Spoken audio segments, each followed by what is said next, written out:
This is Tater MAGEE. And I've come across some old documentation.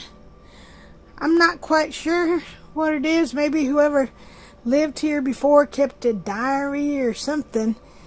It says Mad Libs. I'm not quite sure.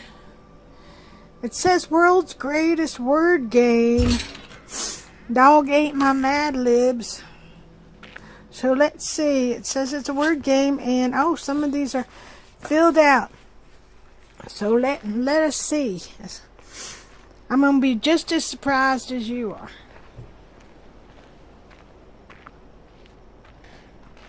Dog days. Have you always wondered what it's like to be a dog? 7 a.m. I wake up and my tummy is exactly what you'd expect. Okay. I bug my human by licking her you-know-who. Oh, that's just nasty. Until I get some vehicular manslaughters. That's a weird dog. I'd be a weird dog, but I always knew that. 7:30 a.m. Potty time. My human takes me outside to violate on an erection that lasts longer than 4 hours. Ugh. Well, yeah. Been there, done that. 8 o'clock a.m. My human leaves to go to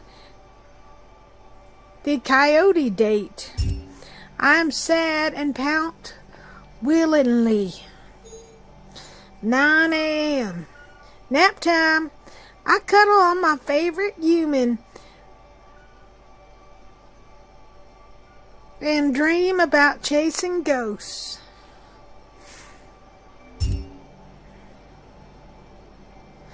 Oh, it's supposed to be, I cuddle on my favorite human rat and dream about chasing ghosts. My favorite human rat is the rat to eat bacon. 9 a.m. Oh no, I've already been to 9 a.m. 6 p.m. My human is home, finally. I wag my arm back and forth and give my human kisses on the natural male enhancement. Ugh. 6:30 p.m. My human takes me for a walk, and I sniff lots of special snowflakes. 7 p.m. Dinner time. Eating morbidly obese is my favorite. 9 p.m. I snuggle up next to my human and fall asleep, happy as an analingus. I think that's some kind of sea creature. They're probably very happy. Let's see, is there any more of these special documentations filled out in this one? There's lots of empty ones, so oh, that gives me the opportunity. Oh man. What was that? I don't have my ringer. I have my ringer on because somebody was delivering bacon. Oh, wrong thing. No sound. Be quiet. Be quiet, phone. Okay. So where was we? See, and I like these blogs. I don't even have to wear clothes. I'll just sit here naked because you ain't gonna see nothing. Especially if by some chance this gets approved for the radio. Probably not because it's too long. That's what she said. Too long, but if you're listening on the radio, you can't see me anyway. You just can't see me anywhere. I'm just looking through this important documentation.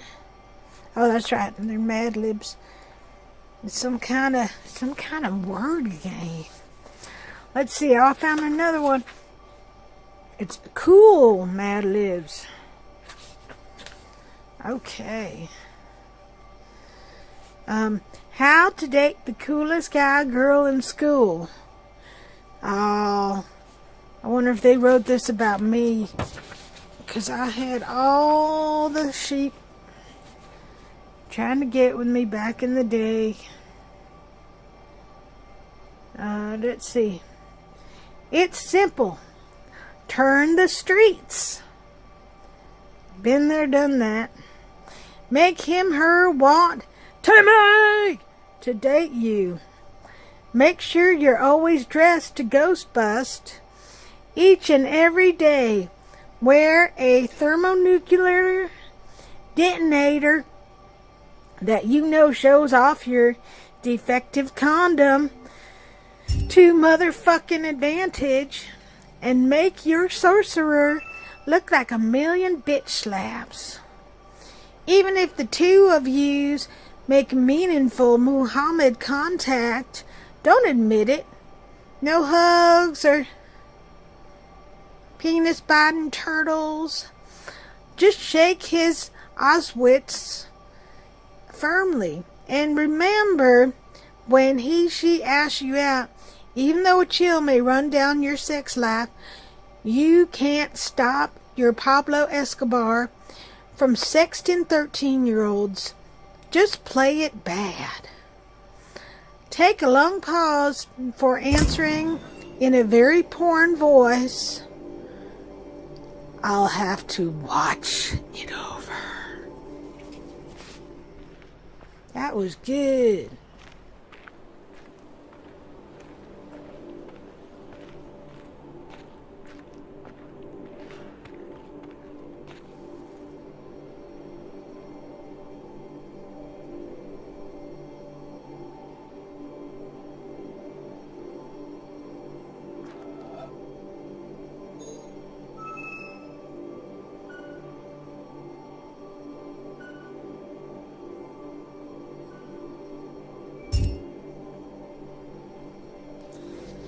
Okay.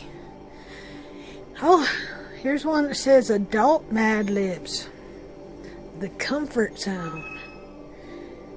Now that you're hitched, are you and your sweet infected nostril letting it all go all the way loose? You know you're entering the comfort zone when you both eat everything in sight now that you don't have to look broke for wedding photos. A romantic night at home used to be a song-lit dinner for two and a bottle of Judeo-Christian wine, but now consists of your comfiest cum socks, the remote dance, and his and hers recliners, not to mention a large tray of sweet and high snacks within Van Gogh's severed ear's reach. Being raped by sheep, being raped in your sleep by dick wolves in the bathroom in front of your beloved is no big deal. What is a dick wolf? I've never heard of that particular species. Picking the ratios out of your nose is not a private event. And now, thinking wind in each other's company is completely commonplace. You used to devour each other's jokes like the world was ending. Now, a roll in the turbo incubator is nice, but catching up on your DVR'd shows is just as important. Speaking of rolls, you have matching muffin prefabulated amulets. What's the rush to get back to the gym? After all, you've worked your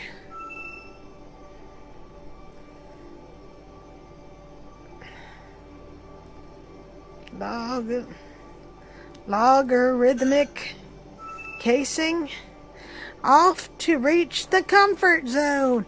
I don't know what the last thing is. I have no idea. Oh, and then I found I know this place.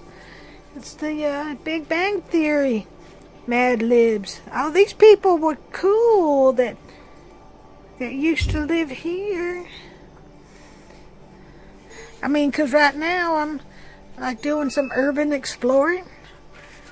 I'm in an abandoned house, but it has cars in front of it, and the lawn looks really nice, and there's furniture and everything. And there's even a rabbit in here. I feel so bad that they left a rabbit. So I put that out in the backyard. But there's a whole closet full of clothes, and I'm like, oh my God. I picked the right house to explore. And I think I heard some other explorers in the backyard, but I don't want to run into them. I'm going to get the good stuff while they're busy in the back. And you don't know if these homeless people shacking up in there, or like murderers or something, like you hear in those Let's Not Meet stories. So anyways, so here's another thing that I found. And it says, a night at the Cheesecake Factory. And this from those Big Bang Theory or Gangbang Theory, whatever it is. What is a typical night at the Cheesecake Factory like for Pigpen Cleaner Penny? First, she has to put on her best green and yellow nylon stockings with suspenders and a matching frilly banana. On Tuesday nights, Leonard, Raj, and Howard come to eat, and taking their orders is yucky business. Sheldon always orders the same meal: a barbecue day-old vomit cheeseburger, barbecue, day-old vomit, and cheese on the side. I always like my day-old vomit on the side too, but you never know how much of that you want. Well, depending on the spices and everything that might be in there. Raj prefers the urine-battered fish and stiletto heels, while Leonard sometimes orders the factory burrito honorable, without cheese and sour cream, of course, thanks to his bed intolerance. Penny enjoys eavesdropping on other people's conversations by bringing Rocky Mountain oysters to their tables. Or, if she's been working at the bar, it's even easier. She just makes a moon iced tea, and the secrets usually come snuggling out. Working at the Cheesecake Factory is an exciting job, but it's clear that Penny is better suited for other belly dancers like acting or garter sales. That one was very good. That was not too R-rated. So that person was not as fun. Let's see. Girls' Night with Penny, Amy, and Bernadette. I love Girls' Night. But my girls are sheep and goats. And we go climbing up mountains, up the side of mountains, and you know, we like to go and scare campers, because we like to hear about all the skinwalker stories that are told later on. Because I help them stand up on their 2 front feet, or their 2 back feet, whichever.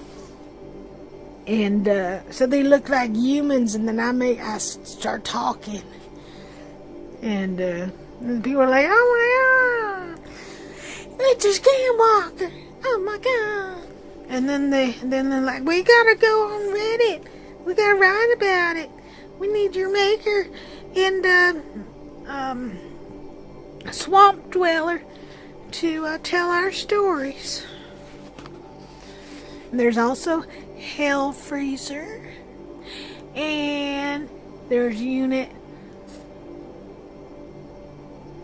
522. I'm forgetting all these names. And there's let's see, Cannibal Corpse Husband, not Cannibal, but Corpse Husband. There's a cannibal that tells stories too. I think he's from the South. So yeah. Oh, and then there's the Darkness Prevails. He's always telling them stories about the skinwalkers. So anyways, girls' night at Penny's apartment is always a shitty time. Here's a sample of one of their contaminated conversations. Amy. So, long story short, turns out I have a poorly firm between the toes. Penny. You know, Amy, when we say girl talk, it doesn't always have to be about our lady butt lickers. Amy. Shame. I have an idiotic zinger about my tilted right elbow. Penny. So where should we go tonight? A bar? A vomit? The up my nose? Amy. We could just stay here and continue to squat. I have a feeling that after tonight, one of you will become my best fart forever. Or BFF if you kick. Which I don't. And the rest is soiled history.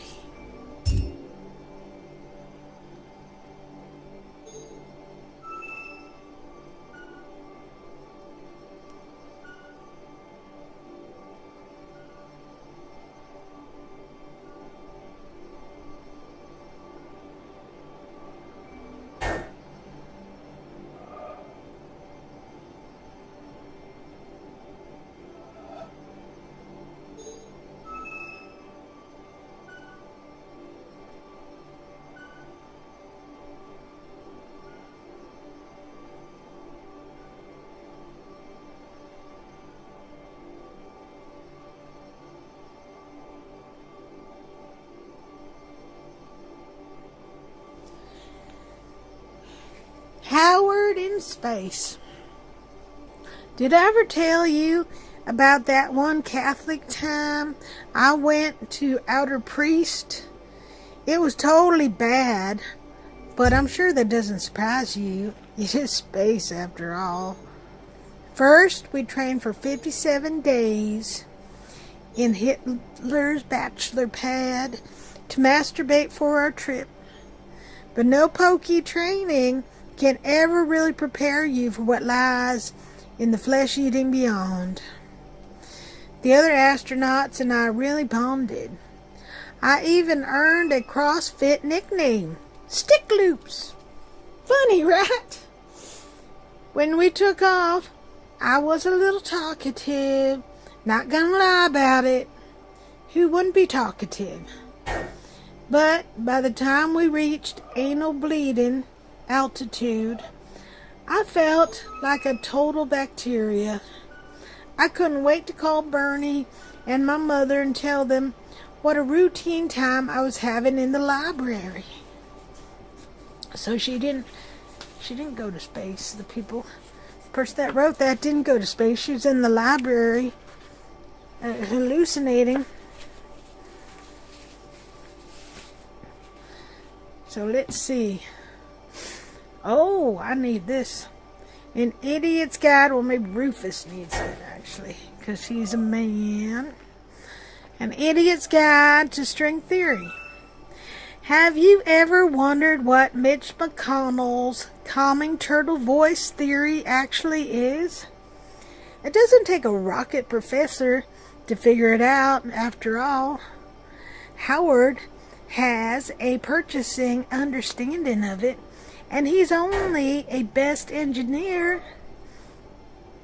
In string theory, the molecular charms of particle physics are replaced by seven-dimensional objects called strings. String theory explains how these pixelated bukakis drive through space and interact with one another. It's an Italian way to address the deep and simple questions of fundamental physics. It can be used to solve problems in subjects like pink hole physics, condensed black windowless van physics, and sleazy universe cosmology organ donor. String theory seems more breastfed than we thought. Maybe Howard has an intelligent bottom after all. So he's a smart ass. That's much better than being a dumbass. Unless you're a man and you're cute, then that's okay. It's okay. You don't need brains. Okay. Take out night etiquette. Take out night at Sheldon and Paul's apartment can be a very tasty dining experience if you follow all the rules. Each type of poop has its own designated day. Don't come over expecting to eat spinach on a Tuesday, 'cause it's just not happening. Also, only certain restaurants are acceptable to drown from.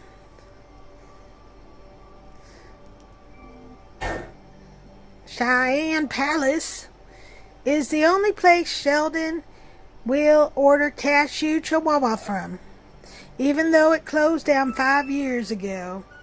So they have been ordering from Purple Dragon instead. Each guest has his or her own designated seat. Attempt to steal Sheldon's great spot at your own risk. And finally, always make sure to pay your desk. That is, unless you're Penny and Beast always offers. If you feel like jumping out, make sure it's on the third Thursday of every month, which is known as Anything Can Dry Thursday. Otherwise, you might wind up eating spaghetti with cut-up fart pieces for dinner. A stinky meal, unless you're Sheldon.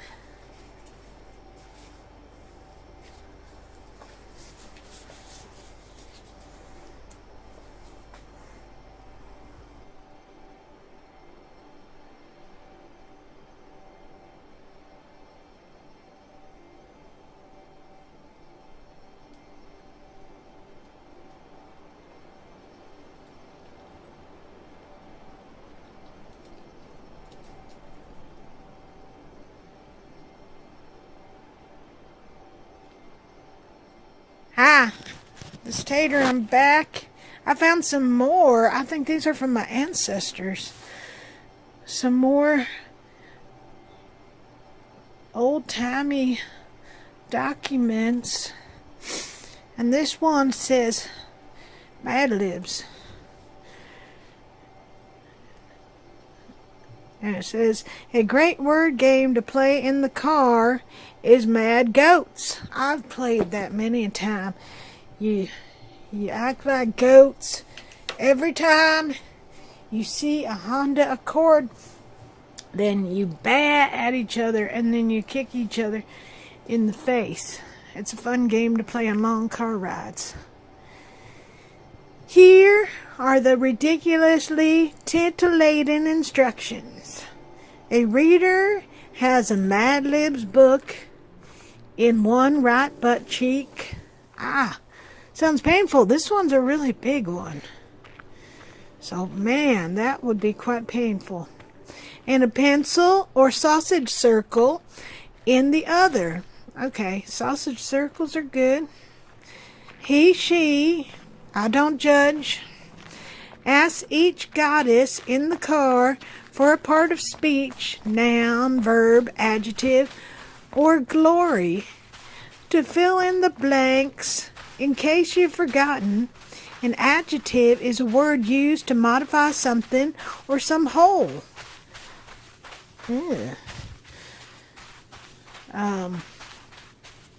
A noun is the name of a person, DDCT Radio, or Butt Plug Emporium.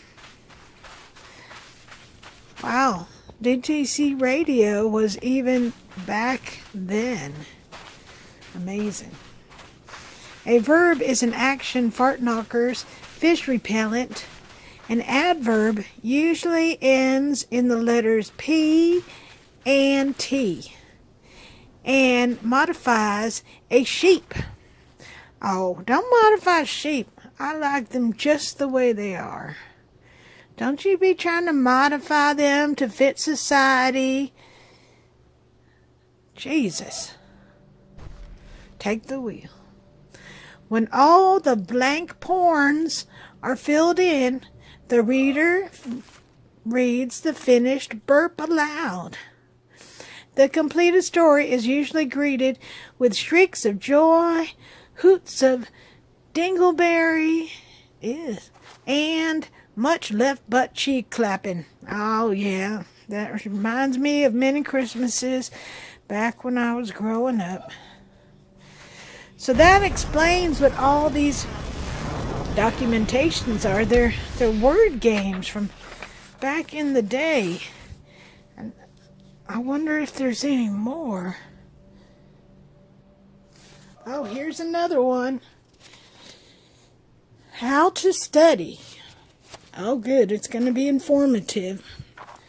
Time-traveling teachers always give out family assignments.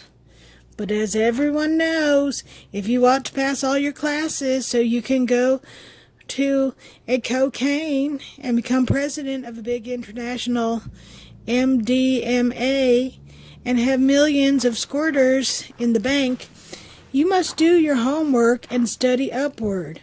If you just sit around and fake, you won't get ahead in life. You must learn to pay attention to every ghostly thing your teacher says. Do not interrupt or whisper to each other Spike Lee during class. Be sure to have a nice, hairy notebook in which you can write down anything the teacher says that seems elementary. Then go home and memorize all of those happy notes. When your teacher gives a surprise quiz, you will know all of the diabetes. I don't want to know diabetes. I have heard that is not fun. So I would not go to that class. I don't even care if Wilford Brimley was the teacher. I would not go to diabetes class if it gave it to you. Because, no, that's just not right. I was supposed to put an X next to the things that I have done. Oh, it's a little story from childhood. Oh, let's see how this one is. Little Red Riding Hood. One day, Little Purple Riding Hood was going through the forest, carrying a basket of frog toes for her grandmother. Suddenly, she met a big squishy wolf. "Oh, poodle balls," said the wolf. "Where are you going, little Farknoodle?" "I'm going to my grandmother's house," she said. Then the wolf ran away. When Miss Riding Hood got to her grandmother's house, the wolf was in bed, dressed like her grandmother. "My grandmother," she said, "what big ostrich anuses you have." "The better to diddle you with," said the wolf. "And grandmother," she said, "what big warthog hairs you have." The wolf said, "The better to poop you with." And then she said, "What big skid marks you have, grandmother." But the wolf said nothing. He was probably embarrassed. He had just died of indigestion from eating grandmother. He probably died and, shit himself. That's why there were skid marks.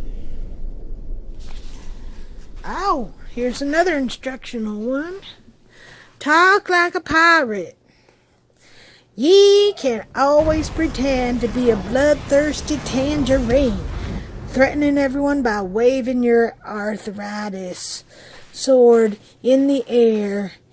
But until ye learn to push like a pirate, you'll never be quaintly accepted as an authentic excavator.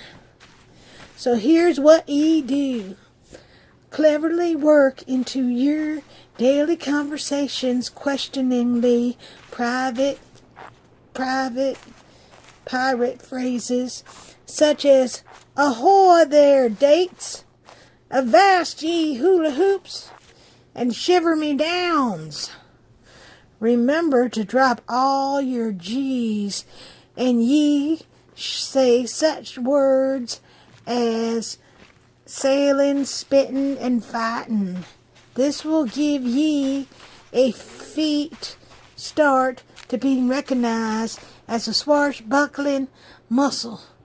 Once ye have the lingo down pat, it helps to wear a 3-cornered tier on your head, stash a cupcake in your pants, and keep a grand prize perched atop your eyelashes. Aye, now ye be a real pirate. Bears. Bates, Battlestar Galactica. Bears can smell menstruation. No, actually, it's just called bears. If you go to some grumpy place like Yellowstone National Doppelganger, ye must know how to deal with wild animals such as bears and wolves and chihuahuas. The most important of these is the bear. No, it's the chihuahua. There are 3 kinds of bears at Yellowstone. The grizzly bear, the frisky bear, and the horny bear. Bears spend most of their time dancing or farting. They look very short, but if you make them fluffy, they might bite your pigeon. Bears will come up to your car and beg for lentils.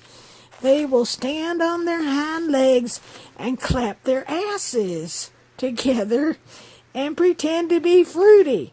But do not get out of your hippie van or offer the bears frog legs or whipped cream.